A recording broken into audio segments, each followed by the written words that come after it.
ಈಗ ಪ್ರೇಮ್ ಲೋಕ ಮಾಡಿ 40 ವರ್ಷ ಆಗೋಯ್ತು. ಮಧ್ಯದಲ್ಲಿ ಈ ದೇವರನ್ನವರು ಇರ್ತಾರಲ್ಲ, ಅವ್ನು ನಮಗೆ ಪರೀಕ್ಷೆ ಕೊಡ್ತಾನೆ ಇರ್ತಾನೆ. ನಾವು ಪರೀಕ್ಷೆನ ಶಿಕ್ಷೆನ ಅಂತ ನಾವೇ ತಿಳ್ಕೊಬೇಕು. ನಾನು ಯಾವಾಗಲೂ ಅಂದ್ಕೊಳ್ಳೋದು, ದೇವ್ರು ನಮ್ಗೇನಾದ್ರು ಒಂದು ಕೊಟ್ಟರೆ ಅವನು ನನಗೆ ಪರೀಕ್ಷೆ ಕೊಡ್ತಾ ಇದ್ದಾನೆ. ಅವನು ತಳ್ತಾನೆ, ನೂಗ್ತಾನೆ, ತುಳಿತಾನೆ, ಪರೀಕ್ಷೆ ಮಾಡ್ತಾ ಹೋಗ್ತಾನೆ. ಅದನ್ನು ಶಿಕ್ಷೆ ಅಂತ ಯಾವತ್ತು ಅನ್ಕೋತೀವೋ ಅವತ್ತು ಮನುಷ್ಯ ಸೋತೋಗ್ಬಿಡ್ತಾನೆ. ಬಟ್ ನಾನು ಅದನ್ನು ಇವತ್ತವರೆಗೂ ಪರೀಕ್ಷೆ ಅಂತ ಅಂದ್ಕೊಂಡೆ ಮುಂದುವರ್ಕೊಂಡ್ಬಂದಿದ್ದೀನಿ. ನಮ್ಮ ತಾಕತ್ತು ಪರೀಕ್ಷೆ ಮಾಡ್ತಾ ಕೂತವನು ಅಂತ. ಅದು ಈ 2.5 ವರ್ಷ ಹಿಂದೆ ನನ್ನ ಮಕ್ಕಳು ಮದುವೆ ಮುಗಿದ ತಕ್ಷಣ ನನ್ನ ತಲೆಯಲ್ಲಿ ಇದ್ದಿದ್ದು, ನಾನು ಮತ್ತೆ ಒಂದು ಪ್ರೇಮ್ ಲೋಕ ಸಿನಿಮಾ ಮಾಡಲೇಬೇಕು. ಅದು ಮಾಡಬೇಕು ಅಂದರೆ ನಾನು ಫಸ್ಟ್ ತಗೊಂಡಿದ್ದ ಡೆಸಿಷನ್ ಏನು ಅಂದರೆ, ನಾನು ನನ್ನ ಕುಟುಂಬದ ಜೊತೆ ಇರಬಾರ್ದು, ನನ್ನ ಹೆಂಡತಿ ಜೊತೆ ಇರಬಾರ್ದು, ನನ್ನ ಮಕ್ಕಳ ಜೊತೆ ಇರಬಾರ್ದು. ನಾನು ನನ್ನ ಸಿನಿಮಾ ಜೊತೆ ಇರಬೇಕು, ನಾನು ನನ್ನ ಜೊತೆ ಇರಬೇಕು, ನನ್ನ ಜೊತೆ ಆ ಶಿವ ಇರಬೇಕು. ಇಷ್ಟೇ. ಸೊ 2.5 ವರ್ಷದಿಂದ ನಿಮಗೆ ಮತ್ತೆ ಒಂದು ಪ್ರೇಮ್ ಲೋಕ ಥರ ಒಂದು ಸಿನಿಮಾ ಕೊಡೋದಕ್ಕೆ ನಾನು ನನ್ನ ಕುಟುಂಬನ ಸ್ಯಾಕ್ರಿಫೈಸ್ ಮಾಡೀನಿ, ತ್ಯಾಗ ಮಾಡಿದ್ದೀನಿ. ಅದಕ್ಕೆ ನಾನು ಒಬ್ಬನೇ ಕೆಲಸ ಮಾಡಿದ್ದೀನಿ. ಒಬ್ಬನೇ ಕೆಲಸ ಮಾಡಬೇಕು ಅನ್ನೋ ದುರಾಂಕಾರ ಅಲ್ಲ, ಅಹಂಕಾರ ಅಲ್ಲ. ಇವತ್ತು ಯಾರು ಕೂರೋದಿಲ್ಲ ಕೆಲಸ ಮಾಡೋದಕ್ಕೆ, ಹಸಿವಿಲ್ಲ ಯಾರಿಗೂ ಇವತ್ತು. ಆದರೆ ನನಗೆ 83ರಲ್ಲಿ ಉಟ್ಕೊಂಡಿದ್ದ ಹಸಿವು ಇವತ್ತವರೆಗೂ ಕಡಿಮೆ ಆಗಿಲ್ಲ. ಸಿನಿಮಾ ಅಂದರೆ ಹಸಿವು ನನಗೆ. ಏನೋ ಮಾಡಬೇಕು. ನೀವು ಮಧ್ಯೆ ಅನ್ಕೊಬೋದು, ಏನೋ 15 ವರ್ಷ ಏನು ಕಿಸಿಲೇ ಇಲ್ವಲ್ಲ ನೀವು ಅಂತ ಅನ್ಕೋಬೋದು. ಹೌದು, ಏನು ಕಿಸಿಯೋಕ್ಕಾಗೋದಿಲ್ಲ. ಕೆಲವು ಸರಿ ಏನಕ್ಕಾಗೋದಿಲ್ಲ ಅಂದರೆ ಸರ್ವೈವಲ್. ಸ್ವಲ್ಪ ದಿವಸ ಬದುಕಿದ್ರೆ ಸಾಕು. ಕುಟುಂಬದ ಬರ್ಡನ್ಸ್ ಇರುತ್ತೆ, ಫೈನಾನ್ಷಿಯಲ್ ತಲೆನೋವು ಇರುತ್ತೆ, ಸ್ವಲ್ಪ ಸಂಪಾದನೆ ಮಾಡ್ಕೊಂಡು ಹಂಗೆ ಬದುಕ್ಬಿಡೋಣ ಸಾಕು ಅನಿಸ್ಬಿಡ್ತು. ಆದರೆ 2.5 ವರ್ಷದಿಂದ ಅನಿಸಿದ್ದು ನನಗೆ, ಸಾಕು ಬದುಕಿದ್ದು. ಬದುಕಂಗಿದ್ರೆ ನೀನು ಅಂದ್ಕೊಂಡಂಗೆ ಬದುಕು, ಇಲ್ಲಾಂದರೆ ಸಿನಿಮಾನೇ ಮಾಡಬೇಡ. ಮಾಡಿದ್ರೆ ನೀನು ಅಂದ್ಕೊಂಡಂಗೆ ಸಿನಿಮಾ ಮಾಡು ಅಂತ. ಆವಾಗ ಮಾಡೋಕ್ಕೆ ಸ್ಟಾರ್ಟ್ ಮಾಡಿದ್ದೆ I am god the crazy ಅಂತ. ಅದಕ್ಕೆ ತಕ್ಕಾಗೆ ನಾನು ಇವತ್ತಿಗೂ 3:30 ಗಂಟೆಗೆ ಎದ್ದೇಳೋದು. ನಾನು ಬೆಳಗ್ಗೆ 3:30 ಗಂಟೆಗೆ ಎದ್ದೇಳ್ತೀನಿ. ರಾತ್ರಿ ಯಾವಾಗ ಮಲಗ್ತೀನಿ ನನಗೆ ಗೊತ್ತಿರಲ್ಲ. ಯಾವಾಗಲೇ ಸೋಫಾ ಮೇಲೆ ಮಲಗಿರ್ತೀನಿ, ಮತ್ತೆ ಎದ್ದು ಕೂತ್ಕೋತೀನಿ. ನನ್ನ ಜೊತೆ ಇರೋದು ಒಬ್ಬನೇ, ಮಹಾದೇವ ಶಿವ ಒಬ್ಬನೇ ನನ್ನ ಜೊತೆ ಟ್ರಾವೆಲ್ ಮಾಡ್ತಿರೋದು. ಅವ್ನು ಕೆಲಸ ಮಾಡಿಸ್ತಾ ಇದ್ದಾನೆ, ನಾನು ಮಾಡ್ಕೊಂಬಂದಿದ್ದೀನಿ. 35 ಹಾಡು ಅಂತ ಹೇಳಿದ್ರು. ಸುಮಾರು ಹಾಡುಗಳಿದೆ, ಮ್ಯೂಸಿಕ್ ಬಿಟ್ಸ್ ಇದೆ, ಇಡೀ ಪಿಕ್ಚರು. ನಿಮ್ಮ ಜೀವನದಲ್ಲಿ ಅಂಥ ಅನುಭವ ಮತ್ತೆ ಸಿಗೋದೇ ಇಲ್ಲ. ಇವತ್ತಿಲ್ಲಿ ವೇದಿಕೆ ಮೇಲೆ ಎಲ್ಲಿರ್ತೀನಿ ನೆನಪಿಟ್ಕೊಳ್ಳಿ, ನಾನು ಹೇಳಿರ್ತೀನಿ, 2.5 ವರ್ಷ ನಿಮ್ಮನ್ನು ಟ್ರಾನ್ಸ್ ಕರ್ಕೊಂಡು ಹೋಗಿದೆ. ನೀವೆಲ್ಲ ಇವತ್ತೇನು ಇಲ್ಲಿ ಕೂತಿದ್ದೀರೋ ಹಂಗೆ ಹಿಂಗೆ ಮಹಾದೇವ ಶಿವ ಅಂದ್ಕೊಂಡು ನೀವು ಮೆರಿಲಿಲ್ಲ ಅಂದರೆ ನನ್ನ ಹೆಸರು ಬದಲಾಯಿಸ್ರಿ, ಕ್ರೇಜಿ ಸ್ಟಾರೇ ಅಲ್ಲ ನಾನು. ಅದು ಇವತ್ತು ವೇದಿಕೆ ಮೇಲೆ ಹೇಳಿರ್ತೀನಿ ನಾನು.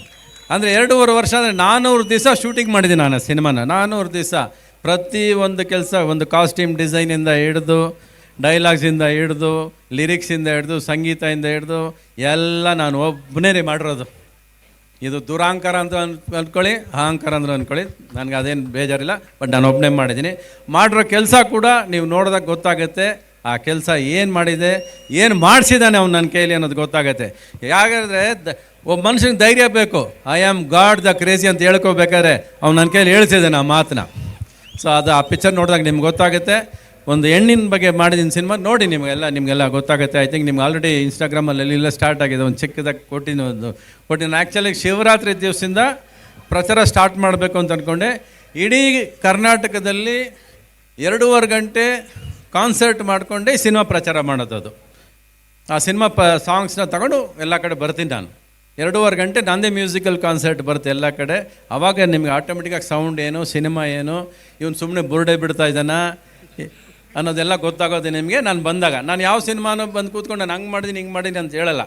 ಬಟ್ ಈ ಒಂದು 15 ವರ್ಷ ಏನು ಕಿಸ್ತಿಲ್ವಲ್ಲ ನಾವು, ಅದರಿಂದ ಅವ್ರಿಗೆ ಅನ್ಕೋಬೋದು ಇವ್ನು ಸುಮ್ಮನೆ ಮತ್ತೆ ಬಿಡ್ತಾ ಇದ್ದೇನೆ ಅಂತ. ಇಲ್ಲ, ನಾನು ಯಾರನ್ನೂ ಸಿನಿಮಾಗೆ ಬಂದು ನೋಡಿ ಬೇಡ್ಕೊಳ್ಳೋ ಕೆಲಸ ನನಗೆ ಗೊತ್ತೇ ಇಲ್ಲ. ನನ್ನ ಸಿನಿಮಾನ ನಾನು ಯಾವತ್ತೂ ಹಿಂಗೆ ಕೈ ಕಟ್ಕೊಂಡು ನೋಡ್ರಿ ಹೆಂಗೆ ಸಿನಿಮಾ ಮಾಡಿದ್ದೀನಿ ಅಂತ ಹೇಳೇ ಅಭ್ಯಾಸ. ಸಿನಿಮಾ ಹೇಗೆ ಮಾಡಿದ್ದೀನಿ ಅಂತ ಇವತ್ತರೆಗೂ ಒಬ್ಬನೂ ಕೇಳಿಲ್ಲ ನಾನು. ನನ್ನ ಸಿನಿಮಾ ಚೆನ್ನಾಗಾಗಿಲ್ಲ ಅಂದರೆ ನನಗೆ ಗೊತ್ತಾಗುತ್ತೆ, ನಾನು ಈ ಸಿನಿಮಾದಲ್ಲಿ ದಾರಿ ತಪ್ಪಿದ್ದೀನಿ ನಾನು ಅಂತ. ಆದರೆ ಈ ಸಿನಿಮಾ ನಾನು ಕೈ ಕೊಡ್ಕೊಂಡು ಥಿಯೇಟ್ರ್ ಮುಂದೆ ಸುಮ್ಮನೆ ನಿಂತಿರ್ತೀನಿ, ನಿಮಗೆ ಗೊತ್ತಾಗುತ್ತೆ ಹೇಗೆ ಸಿನಿಮಾ ಮಾಡಿದ್ದೀನಿ ಅಂತ. ನೀವೆಲ್ಲ ಬನ್ನಿ. 60 ವರ್ಷ ನಿಮ್ಮ ವಯಸ್ಸು ಎಷ್ಟಾಯಿತು, ನನ್ನ ವಯಸ್ಸು ಎಷ್ಟಾಯಿತೋ, ನಮ್ಮ ಸಂಸ್ಥೆಗೆ ಅಷ್ಟೇ ವಯಸ್ಸಾಗಿದೆ ರೀ. 60 ವರ್ಷದಿಂದ ನಾವು ಬರೀ ನಿಮಗೆ ಸಿನಿಮಾ ಮಾಡೋದು ಒಂದು ಬಿಟ್ಟರೆ ಬೇರೆ ಏನೂ ಕಲ್ತಿಲ್ಲ ನಾವು. ನಮ್ಮ ಅಪ್ರಾಣಿಗೂ ನಾವು ದುಡ್ಡು ಮಾಡೋದೇ ಕಲ್ತಿಲ್ಲ. ನನ್ನ ಜೋಬಲ್ಲಿ ದುಡ್ಡು ಇಟ್ಕೊಳ್ಳೋಕ್ಕೆ ಬರಲ್ಲ ರೀ, ಜೋಬ್ ತೂತಾಗ್ಬಿಡ್ತೀನಿ ನಂದು. ಏನಕ್ಕೆ ಅಂದರೆ ಈ ಜೋಬಲ್ಲಿ ದುಡ್ಡು ಇಟ್ಟರೆ ನನಗೆ ಟೆನ್ಷನ್ ಸ್ಟಾರ್ಟ್ ಆಗ್ಬಿಡುತ್ತೆ, ಖರ್ಚು ಮಾಡಿಬಿಡ್ಬೇಕು ನಾನು. ನನಗೆ ಇರೋಕ್ಕೆ ಆಗಲ್ಲ. ನೀವು ನಾಳೆ ಬೆಳಗ್ಗೆ 100 ಕೋಟಿ ಕೊಟ್ಟು ನಾಳೆ ಒಂದು ದಿವಸದಲ್ಲಿ ಖರ್ಚು ಮಾಡಿ ಹಾಕ್ಬಿಡ್ತೀನಿ. ನನಗೆ ದುಡ್ಡು ಇಟ್ಕೊಳ್ಳೋ ಶೋಕಿನೇ ಇಲ್ಲ ರೀ. ಯಾಕಂದರೆ ಈ ಹೃದಯದಲ್ಲಿ ನೀವು ತುಂಬ್ಕೊಂಡಿದ್ದೀರಾ, ಈ ಪ್ರೀತಿ ತುಂಬ್ಕೊಂಡಿದ್ದೀರಾ. ಇದ್ರ ಮಧ್ಯೆ ಆ ದುಡ್ಡು ಏನಕ್ಕೂ ಪ್ರಯೋಜನ ಇಲ್ಲ ನನಗೆ. ನಾನು ಒಂದೇ ಒಂದು ದಿವಸ ನಾನು ಬಂದಿದ್ದ ಜೀವನದಲ್ಲಿ ಇವತ್ತುವರೆಗೂ ದುಡ್ಡು ಬೇಕು ಅಂತ ಅನಿಸೇ ಇಲ್ಲ ರೀ ನನಗೆ. ದುಡ್ಡಿಗೆ ದುಡಿಬೇಕು ಅಂತ ಅನಿಸಿಲ್ಲ. ಸಿನಿಮಾ ಮಾಡಬೇಕು, ರಂಜಿಸಬೇಕು, ಖುಷಿ ಕೊಡಬೇಕು. ನೀವು ನಕ್ಕದಾಗ ಖುಷಿ ಪಟ್ಟಷ್ಟು ದುಡ್ಡು ನೋಡಿದಾಗ ಖುಷಿ ಪಟ್ಟೇ ಇಲ್ಲ ನಾನು ಯಾವತ್ತು. ಸೊ ಆ ಮಾತು ನಾನು ಇವತ್ತು ಮತ್ತೆ ಹೇಳ್ತೀನಿ. ಮತ್ತೆ ಪ್ರೇಮಲೋಕ ದಿನಗಳು ಮತ್ತೆ ಶುರು ಆಗುತ್ತೆ. ಬಹುಶಃ ಇದು ಒಂದು 2 ವರ್ಷದಿಂದ ಹೇಳ್ತಾ ಇದ್ದೀನಿ ವೇದಿಕೆಗಳ ಮೇಲೆ. ಎಲ್ಲರೂ ಕೇಳ್ತಾನೆ ಇದ್ದಾರೆ, ನೀವು ಆವಾಗಲೂ ಹೇಳಿದ್ರಿ ಅಂತ. ಹೌದು, ಹೇಳ್ತೀನಿ ಅಂದರೆ ಅದಕ್ಕೆ ಸಮಯ ಬರಬೇಕು. ಇವಾಗ ಸಮಯ ಬಂದ್ಬಿಡ್ತು, ಯಾಕಂದರೆ ಪಿಕ್ಚರ್ ಮುಗಿದೋಯ್ತು. ಇವಾಗ ಈ ಪಿಕ್ಚರ್ ಮುಗಿದಿದೆ, ಇನ್ನೇನು ಫೈನಲ್ ಸ್ಟೇಜಸ್ಸಲ್ಲಿದ್ದೀನಿ. ಇನ್ನು ಬರ್ತ್ಡೇಗೆ ಗುರಿ ಇಟ್ಟಿದ್ದೀನಿ ಮಾಡಬೇಕು ಅಂತ. ಒಂದು ವಾರ ಹೆಚ್ಚು ಕಡಿಮೆ ಅಲ್ಲಿ ಇಲ್ಲಿ ನಿಮಗೆ ತಂದು I am god the crazy ಅನ್ನೋ ಒಂದು ಸಿನಿಮಾನ ಕೊಡ್ತೀನಿ. ನೀವೆಲ್ಲ ನೋಡ್ತೀರಾ. ನೀವು ನೋಡಿದ್ಮೇಲೆ ವಾಪಸ್ ಕರೀರಿ, ಅಲ್ಲಿ ಬಂದು ನಿಂತ್ಕೊಂಡು ಹಾಡು ಹೇಳ್ತೀನಿ ನಾನು. ಇಲ್ಲಲ್ಲ, ಅಲ್ಲಿ ಬರ್ತೀನಿ, ನಿಮ್ಗಳ ಮಧ್ಯೆ ಹೇಳ್ತೀನಿ ನಾನು. ಒಟ್ಟಿನಲ್ಲಿ ನಿಮ್ಮನ್ನೆಲ್ಲ ನೋಡಿ ತುಂಬ ಸಂತೋಷ ಆಯ್ತು ರೀ ಸರ್. ತುಂಬ ಖುಷಿ ಆಯಿತು. ನೀವು ಮಾಡೋ ಕೆಲಸದ ಮೇಲೆ ಖುಷಿ ಆಯಿತು. ಇನ್ನೊಂದಷ್ಟು ಕಲೆಗಾರನ ಬೆಳೆಸಿ ಸರ್. 100 ವರ್ಷ ಏನು ಸರ್, ನೀವು ಬದುಕೇ ಇರ್ತೀರಾ. ಯಾವಾಗಲೂ ಮನುಷ್ಯ ಜೀವನದಲ್ಲಿ ಭೂಮಿ ಮೇಲೆ ಬದುಕಿರೋದಲ್ಲ ಸರ್, ಮನಸ್ಸಲ್ಲಿ ಬದುಕಿರಬೇಕು ಅಲ್ವಾ? ನಾವು ಇರ್ತೀವೋ ಹೋಗ್ತೀವೋ, ಬಟ್ ಮನಸ್ಸಲ್ಲಿ ಬದುಕಿರ್ತಾನಲ್ಲ ಅವನು ಶಾಶ್ವತ. ಆ ಕೆಲಸ ನೀವು ಮಾಡ್ತಾಯಿದ್ದೀರಾ ಸರ್. ದೇವ್ರು ಒಳ್ಳೇದು ಮಾಡಲಿ ಸರ್, ಎಲ್ಲರಿಗೂ ತಾಕತ್ತು ಕೊಡಲಿ. ಎಲ್ಲ ಥ್ಯಾಂಕ್ ಯು. ಇಷ್ಟೊತ್ತು ಚಳಿಯಲ್ಲಿ ಕೂತಿದ್ರಿ, ನನಗೂ ಚಳಿ ಆಗ್ತಿದೆ ರೀ. ಯಾವಾಗಲೂ ಕೋಟ್ ಹಾಕೊಂಬರೋನು ನಮ್ಮ ಹುಡುಗ ಬ್ಲ್ಯಾಕ್ ಆ್ಯಂಡ್ ಬ್ಲ್ಯಾಕಲ್ಲಿ ಚೆನ್ನಾಗಿ ಕಾಣಿಸ್ರೆ ಹಂಗೆ ಬಾ ಅಂದ. ಸರಿ ಓಕೆ ಬಂದು ಇಲ್ಲಿ ಬಂದಮೇಲೆ ಗೊತ್ತೇ ಚಳಿ ಆಗ್ತಿದೆ, ಕೋಟ್ ತರ್ಸೋಣ ಅಂದ್ಕೊಂಡೆ. ಆಮೇಲೆ ನಿಮ್ಮನ್ನೆಲ್ಲ ನೋಡಿದ್ರೆ ಇವರೆಲ್ಲ ಕೂತಿರ್ಬೇಕ್ರಿ, ನಾವ್ಯಾಕೆ ಕೂತ್ಕೊಬಾರ್ದು ಚಳಿಯಲ್ಲಿ ಅಂತ ಕೂತಿದ್ದೀನಿ ನಾನು. ಏನಾದ್ರು ನಿಮ್ಮನ್ನೆಲ್ಲ ನೋಡಿ ತುಂಬ ಸಂತೋಷ ಆಯ್ತು ರೀ. Thank you so much. Arun ಅವ್ರು ನೋಡಿ, ಇವರು ಸುಮ್ಮನೆ ಇವ್ರು ಬಂದು ಒಂದು ಸರಿ ನೋಡಿದ್ದಕ್ಕೆ ಬಂದಿದ್ದಾಯ್ತು ನಾನು ಅಷ್ಟೇ. ಅವ್ರು ಬಂದು ತೋರಿಸಿದ ಪ್ರೀತಿ, ನಾನು ಬಂದು ಮಾತಾಡ್ಸರು. ನಾನು ರಾತ್ರಿ 11 ಗಂಟೆ ಎಲ್ಲ ಯಾವ ಫಂಕ್ಷನು ಬರೋಲ್ಲ ಸ್ವಾಮಿ, ನಾನು ಬೇಕಾದ್ರೆ 7 ಗಂಟೆಗೆ ಬರ್ತೀನಿ, 9 ಗಂಟೆಗೆ ಹೊರಟೋಗ್ತೀನಿ ಅಂದರೆ. ಮತ್ತು ಅವ್ರು ಹೇಳಿದ್ರು ಇಲ್ಲೊಂದು ಕಾರ್ಯಕ್ರಮ ನಡುತ್ತೆ ಸರ್, ಸಂಗೀತದ ಕಾರ್ಯಕ್ರಮ ನಡೀತೆ, ನೀವು ಬರಬೇಕು, ಅವ್ರಿಗೆಲ್ಲ ನೀವು ಆಶೀರ್ವಾದ ಮಾಡಬೇಕು ಅಂದರು. ಆಯಿತು ಹಂಗಾರೆ ಸರಿ ಓಕೆ ಅಂತ ಬಂದಿದ್ದು. ಇದೇ ಫಸ್ಟ್ ಫಂಕ್ಷನು. ರಾತ್ರಿ 12 ಗಂಟೆ ದೆವ್ವ ಓಡಾಡೋ ಟೈಮಲ್ಲಿ ಕೂತಿರೋದಂದ್ರೆ ಇದೇ ಫಸ್ಟ್ ಟೈಮ್. ನಾನು ಬೇರೆ ಯಾವ ಫಂಕ್ಷನ್ ಕೂತ್ಕೊತಿರಲಿಲ್ಲ ನಾನು. ನಿಮ್ಗಳಿಗೋಸ್ಕರ ಇದ್ದೆ. Thank you so much sir.